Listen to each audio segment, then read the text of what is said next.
all of this is super raw, like in terms of what the hell we want to do with AI, so... Hi guys, my name is Borodante, and welcome to Adobe Firefly. So this is a new and almost a future generative AI system from Adobe. It's only in beta right now, as you guys can see right here. It has a huge potential in the future. Adobe is promising to introduce it in all of its creative apps and everything, which I'll be happy to check out since I am subscribed to Creative Cloud. But at the moment, this beta is only in the form of this website, and I happened to receive the invite to it after I asked for one from Adobe. At the moment, it only has these two features, so simple text to image and text effects. Now, if we go to text to image, we'll actually notice that it's, well, kind of inferior to the way things work in more developed models. And yeah, a lot of the times you have this happening, which is any kind of words will violate the guidelines and whatever. I guess shotgun is too terrible. But yeah, overall, the results in many cases remind the earlier versions of Midjourney or whatever, Dolly. But there's actually another reason to that, which is on one side is a downside of it as well, but on the other side it may be a good thing. This is probably the first fully, legally copyright-wise clean AI model because it was trained on Adobe Stock, a marketplace where creators upload photos, videos, and whatever, all kinds of stuff. And maybe as a bad surprise to many creators that sell on Adobe Stock, Adobe legally has all the rights to use it to train their AI model. So that's what they did. Now again, I don't know the way Adobe will approach this in terms of monetization, because right now, whatever you generate, and right now I turned off the art filter that was there by default. Now it's kind of a bit more photorealistic, but actually it looks like Instagram 3D art. This one's kind of dope. Man, the hands though. First gen AI model hands. But yeah, whenever you download an image, it will tell you that it's adding the credentials, although I'm not seeing anything here. I don't know what exactly is it about. I don't know, maybe it's something under the hood that you can't even see or control in any way. Like some kind of info is baked into the pictures that prevent you from pretending that you made it yourself, whatever that would mean. And of course, a little corner right here always shows that this image is made by Adobe Firefly, and also that it's not for commercial use. So right now, this beta version of Firefly, it's purely for playing around with, trying it, giving feedback, and well, telling you guys about it. Great for inspiration. High quality output, especially hands. But yeah, I wonder if Adobe will come up with some kind of system where I feel like it won't be just a part of your Creative Cloud subscription. It will be some kind of extra whatever points, or you have to have money on your Adobe account in order to generate images. And whatever you generate, a portion of that money will be, accumulating drop by drop to the creators whose images are actually used in any specific prompt. Maybe, I don't know. I'm not sure if there is any public information about that at the moment, official statements from Adobe, but I feel like something like that is coming along. So far, this model is kind of cool. What I like about Adobe's approach is, of course, not the model itself is maybe a bit too fresh and whatever, but a lot of cool tools to guide what exactly you want to see. So in styles, you can see there's actually quite hell of a few of them, if that's the way to build a sentence. But yeah, let's make it an oil painting. And of course, whenever you change anything about just a style, all the results will be completely different because no one ever has any idea what AI is doing, not even their creators. Well, it is looking like a painting. I wouldn't say it's striking me as actual oil painting too much, but it's kind of cool. It's not a bubblegum monster anymore though. There's nothing that would be bubblegum about it. Maybe like color scheme a little bit. Also, this is wrong. Bubblegum. Yeah, I wonder if that'll change anything. But yeah, a lot of style models, a lot of ways to adjust just the colors, you know, if you want a cool look, if you want, yeah, with the lighting, I don't know, they're all kind of just dramatic. Studio lighting is also gonna have just a lot of the rim lighting, and that's about it. I don't know, they're probably different if you check them over and over again. What's fun about Firefly to me personally right now is that since I got an invite, there's no like quota or whatever, a limit. I can literally do this all day long, which is really fun. And I don't have to be in some kind of Discord chat or whatever, it's just this. But yeah, definitely looking forward to see like how it will be implemented in actual software, like being able to generate certain things based on what you have already on the canvas in Photoshop, or a photo or like a selection inside of the photo and like change it somehow. There's a big thing about the way Adobe is going about it is that there will be a lot of iterative tools, meaning you don't just create like images from scratch every time, and whenever I change anything, even aspect ratio, right now everything will be different, completely different monsters every time. So this is like, it's fun and all, but this is not the way you work, you know? You show this to a client, they go like, okay, that's cool, but change this or that, and you're like, here's a completely different one if you want. So yeah, that's not great. I do know there is a way to sort of continue from the current result, I think, right? Oh yeah, so this button.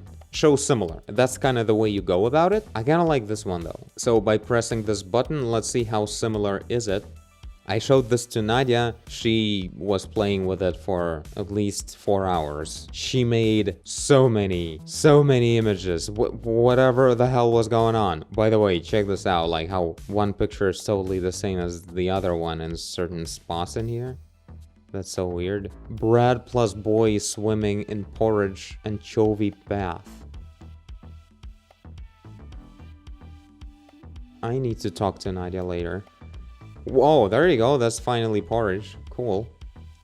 So yeah, there's some insane stuff. Just so you guys would have an idea of what the actual results look like when very different ways of working with it. Yeah, this, by the way, this is just ear plus hero, and for some reason there's headphones made of lard and American and Ukrainian flags. Very interesting. I don't know why Nadia was trying to make a boy soaking in porridge, but there was a lot of versions of that. Fish, bread. Nadia has been fasting for 5 days. All she can think of is food. So yeah, this is not very iterative anyway, not a way to work with clients, I suppose. But yeah, we've seen online, probably you guys have seen, like, I don't even know which, like, it's some DALL-E plugins that exist and all stuff like that, where you can select, like, create a selection in Photoshop, and it will generate something different for that part that you selected. So I'm really looking forward to Photoshop being able to do something like that. And by the way, if it will be very much baked into Photoshop like that, I can't see how it would be requiring an extra payment. So I think it will be just a part of Creative Cloud. But again, those are just speculations by an idiot. What about this render? Oh, I have both of them. What is that even supposed to mean? Okay, that's the same guy again, but yeah, maybe all of them are very similar to what they used to be. Looks dope. I like this style. At a closer look, it's kind of like too Photoshoppy, like just some kind of texture applied on over everything, but still very close to awesome. This guy is great. So yeah, this is text to image, but what actually makes me more excited is this text effects. And why? Simply because it's much more of a like real world application of it. When you're just getting a full image out of it in text to image, it's like, well, yeah, but I'll still have to do so much work to actually use it somehow. But in this case, it's like doing a specific task. And it's doing it in many cases really, really well. Like, not always. A lot of the times it's kind of tough to make it spit out anything actually cool. So if we go borrow CG, that's a text that we write. So it's like for logos, so that's why the field is not big. But the description can be all kinds of long. Bread with fingers and eyes. Yeah. Well, in here, sometimes eyes happens, sometimes fingers, but I can see right here we have much more eyes. So I guess it's not quite sure how much it needs to fuse. Like, do you want like bread that's shaped like eyes, or like this is literally a correct egg, isn't it? And yeah, none of them are actual eyeballs, because I feel like generally Firefly right now is so censored to death, like they're making sure nothing terrible is coming out of it, that they remove any kind of body parts. The word flesh is like, you can't. I mean, sometimes I can use the word flesh, but sometimes it will tell me that it's against the, like, violating rules or whatever. So in that regard, it's like, I create a lot of horror artwork. Is this gonna be completely useless to me then? Because I do need a lot of gore, and literally just adding word gore, like, it will totally not work, right? One or more words violate user guidelines and were removed. Oh, so it went through with it, but it had to just ignore this one word I added. So I was right, it's not using the word gore. Yeah, you can use the word fight. Drawn? Yeah. Oh, drawn because someone can draw a gun. War? Of course not, but even battle also not allowed. Like, you can't show any kind of conflict at all. Any armor name, so you can't create like a warrior for a fantasy. Great. But yeah, whatever, they're just working on their model and showing a glimpse, so it's fine. I hope it will be more ready for real work later, specifically in terms of like censoring. I don't like the censoring. Like, it's my business, my responsibility what kind of prompts I use and what I get out of it. I don't know why restricting it before I get to use it, but maybe that's just me. All of this is super raw, like in terms of what the hell we want to do with AI, so Adobe is just trying to make it as clean and as looking forward as possible, I think, in terms of like using only legally available images and all. But yeah, because of that training from like stock footages, everything is like with this super high dynamic range softbox lighting, and that's why everything is looking like that in text as well. And yeah, that's because I chose the loose text effect fit. It starts throwing weird things around, so loose is not great in many cases. Medium is fine, usually nothing's gonna happen, but actually even tight is looking great, so I actually stick with tight a lot. But yeah, one thing that's kind of disappointing sometimes is how it's just kind of, you know, you will ask it to build text out of like insects, and there will be insects, but they're like on a table that's just shaped like a letter. So it's not really text made of insects, it's just text-shaped table. But yeah, what's awesome is how it affects the silhouette of the text. This is my DK fungus detailed sharp photo, borrow CG. And here's the meat one, of course, meat is always great to make text out of. One problem I have with it though, usually, is that if I just type in meat right now, it will show meat that's like super tiny, very, very small. Maybe that's the way this kind of text is usually made, but when I type it in, I want to see like pieces of meat really used, like, you know, a big piece of meat for the stem of B, you know, something rounded, to actually use the shapes of these details for the shapes of the letters. And instead it's kind of using this easy, safe route where it's just like sprinkling them around the shape of the text. Somewhat, sometimes it will be like curving with the curvature of the text, you know, here and there. By the way, the fact that we can use meat as a prompt in here is already quite a blessing, right? But again, the studio lighting on everything always, because it's just everything is from here. So that's interesting. I wonder, like, I don't think the big problem is in the limitation of just using Adobe stock. I feel like it just needs to develop as a software, like the model itself. It's not just the training, but like how exactly you apply that. Maybe, I don't know how exactly you can, first of all, create a code for AI modeling, but also how do you then make it better? Aside from throwing more and more images out into it, you know, what else do you do to make it better? But yeah, overall things are like showing up pretty small, and it's kind of like boring after a while when you really want to see something big. So I ended up like using the word huge or chunks, like to make it work with something bigger. Usually words like zoom in or macro doesn't help, but in here we can see like it's a bit more intense, like they're really packed into these words. So it's getting a bit more interesting. Sometimes like this piece of meat like curving like a bee, so that's like fun, you know? This is what you want to see. Oh, I like how it's like glossy in here, kind of cool. Generally, there's a lot more glossy bits of meat and gut in here. And yeah, of course, there's a bunch of families of fonts right here if you want it to look like very different. Or what will this font look like with the meat and guts fit into it? Not so great so far, although maybe it's just because you don't really expect this kind of font to be made out of something realistic like this. Because overall, it's pretty good, sometimes getting kind of crumbly on thin details, but still cool. Oh yeah, this is something I never tried actually. What if we can choose any kind of background color, but that's like basic editing. And for text, we can also choose the color. Interesting. Will it like affect greatly what's gonna happen with the results? I don't think so. Let's try like green. Will there be green meat? I want to say no, but my brain is looking for a green tint and it's kind of seeing it. Maybe it's there. What about purple? It's like the opposite. Then I'll see the difference, right?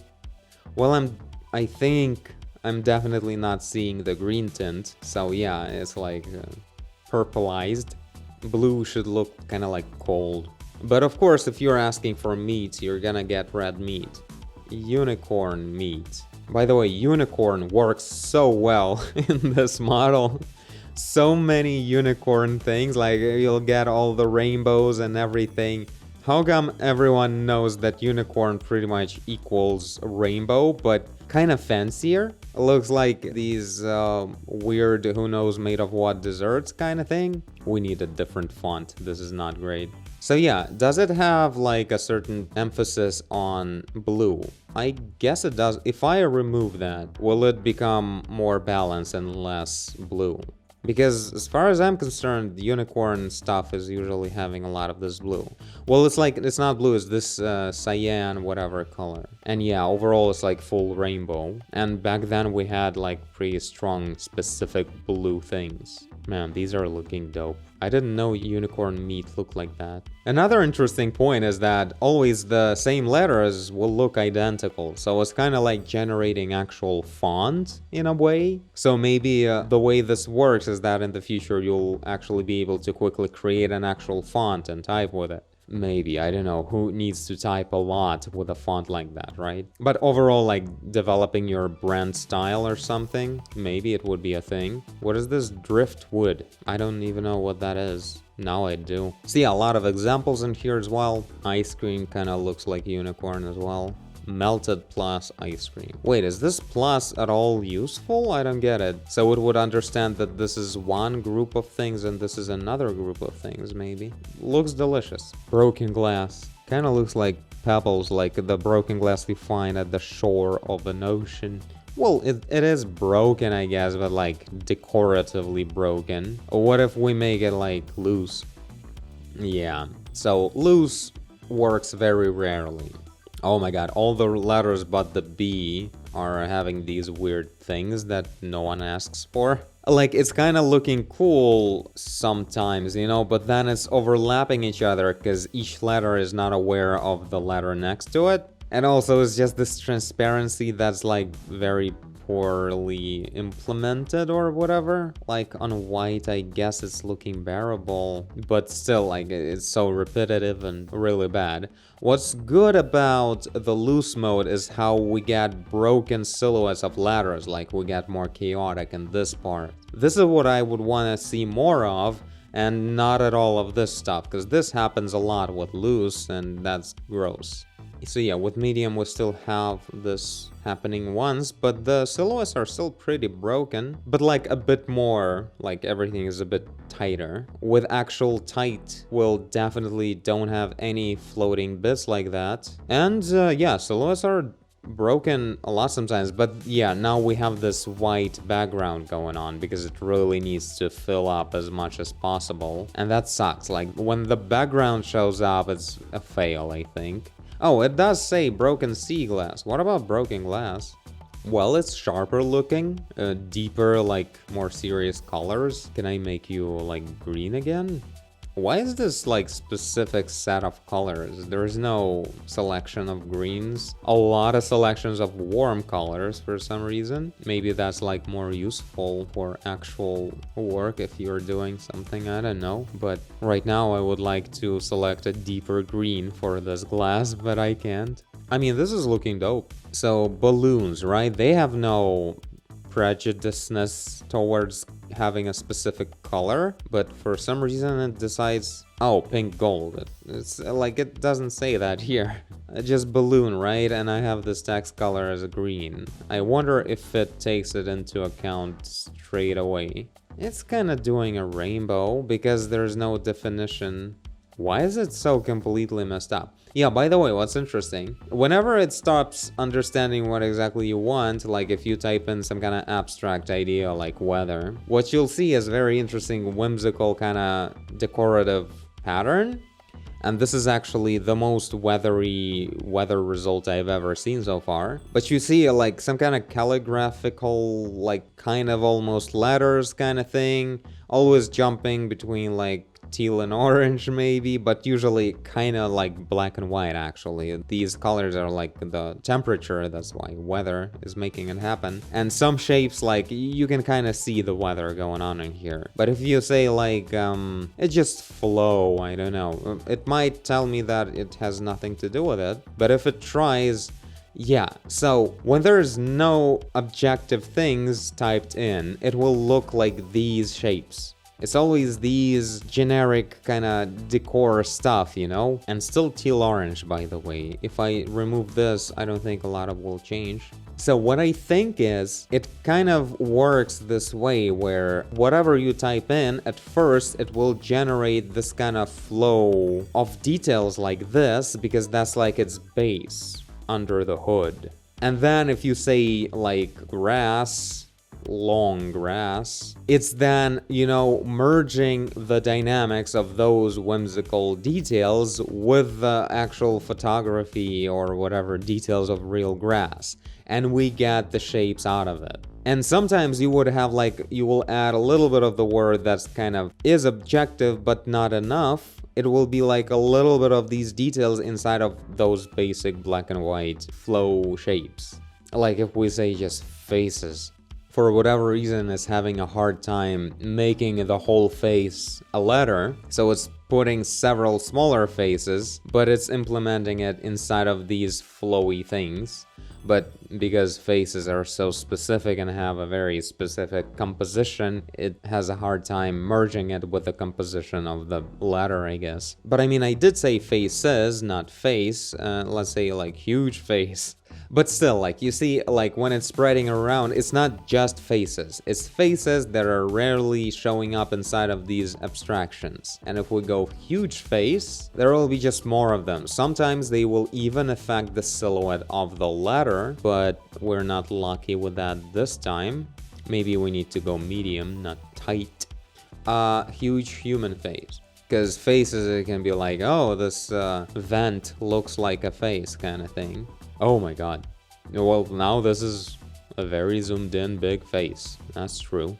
Oh, this is a good example. This is where the face is like shaping the letter a bit. It's kind of cool. So here we have with an O, Actually, in the preview it had a B, so it's always completely starting over. But yeah, O is looking really dope. This is like awesome. But yeah, overall, quite fun, can really boost your inspiration or like thought process if you don't know what to start with or where to look. You can just ask AI. If you want a picture of a seagull eating a pizza, and it shouldn't be art, well, let's make it photo and landscape.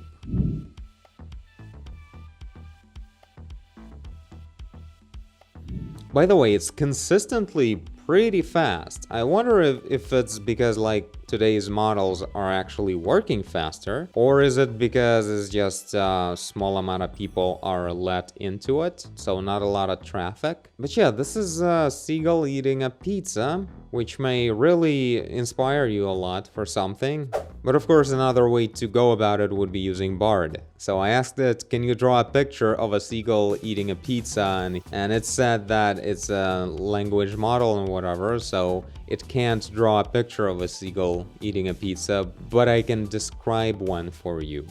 So that went very dramatic here. A seagull is perched on a table, its wings folded neatly behind it. In its beak is a slice of pizza, which it is holding delicately between its talons. The pizza is a deep dish with a thick crust and gooey cheese. The seagull is taking small bites of the pizza, savoring the flavor. Its eyes are closed in contentment, and its feathers are ruffled in pleasure. This is way more graphic than any of these images, like so much more graphic.